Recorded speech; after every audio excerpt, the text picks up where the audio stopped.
guys, so bibili ako ng suka.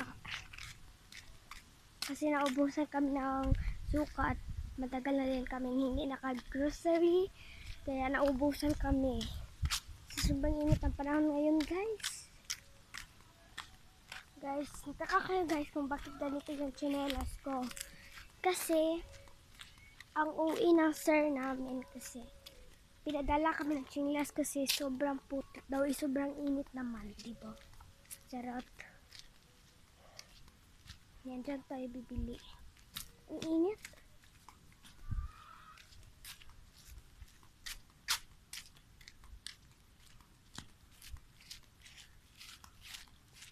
Pabili po. Pumasok muna at balik 10 lang yung dinala ko. Ayan.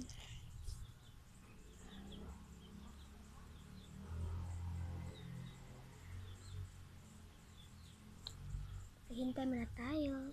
Ayan guys, ito na siya guys. Ang binili ko suka. Ayan guys, so pauwi na din ako. Ayan yung bahay namin. So malapit lang din ang tindahan sa amin dito. Kaya minsan lang kami bibili na sa tindahan kasi minsan nga mag-shopping kami kapag may time kami. Kasi pasukan na naman. Kaya wala kaming time mag-shopping. Kaya naubusan kami ng suka. At magluto kami ng karning baboy.